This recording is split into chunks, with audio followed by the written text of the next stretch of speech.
So obviously we have to ask the tough questions. Are we using technology to help the public, or are we letting technology mislead us? Are we telling the stories that matter, or are we chasing likes and shares? Is that English? Oh yeah, I'm from the mountain, excuse the intonation. Are we still putting the public interest first? Ladies and gentlemen, technology has opened up a new world.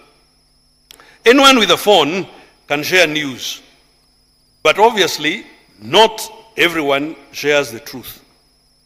And this is why professional journalism matters a great deal.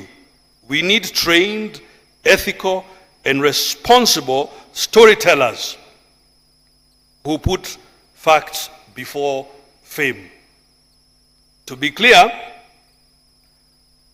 freedom of the press is not merely a present notion. It is a cornerstone of our democracy. And therefore, that freedom comes with responsibility. When media performs effectively, the nation progresses. When it errs, the consequences are always significant. Our Kenyan media is among the strongest on the continent. And that is something that we must protect. But to stay strong, we must keep adapting. The digital space is changing fast, and we must keep up not just with the new tools, but also with new values. For those of us in leadership, whether in government or in the private sector, we must support efforts to protect media freedom, improve access to information,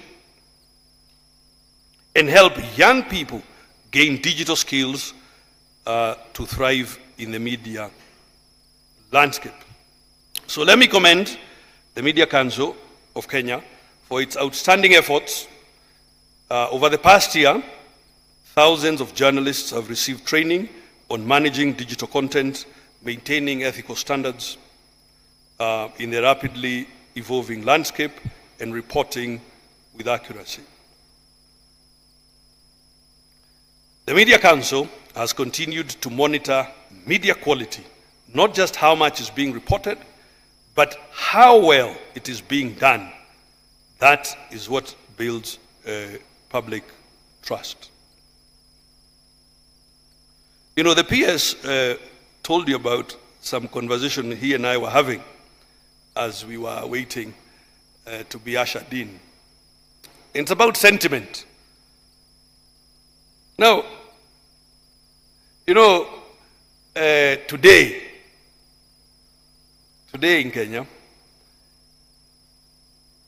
citizens will say to you, well, although we are being told inflation is low, I'm not feeling it in my pocket.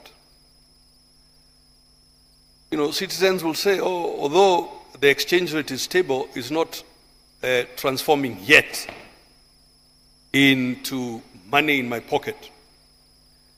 And while that is factual, it is also factual that in fact inflation is low and that the exchange rate is stable, presenting the opportunity that things will improve.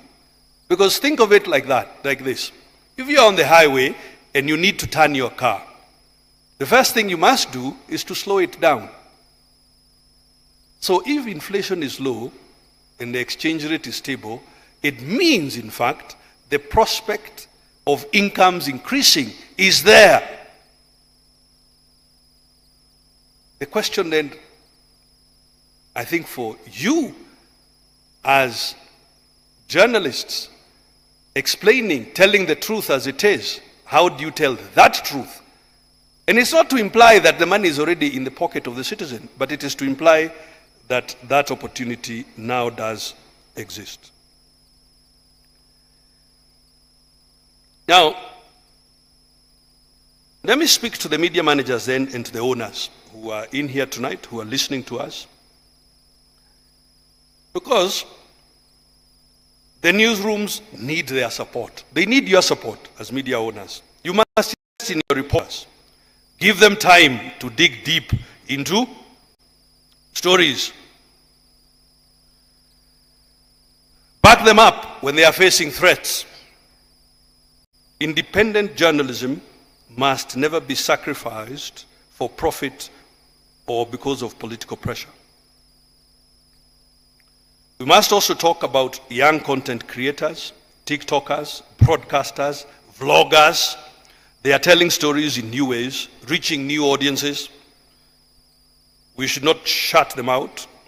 We should guide them, support them, and help them understand the weight of truth.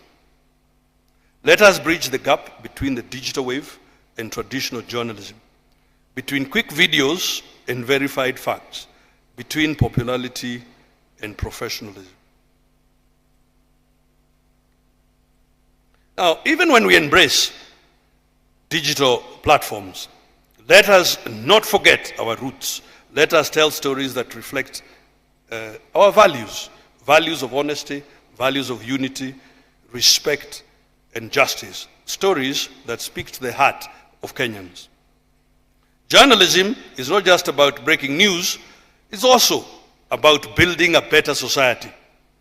It's about making sure every Kenyan has access to information that empowers, not divides. You know, ladies and gentlemen, democracy, like free markets, assumes information. It assumes that the people who are participating in it have information that they can use to make decisions. So what happens to that democracy or to markets when the participants do not have information?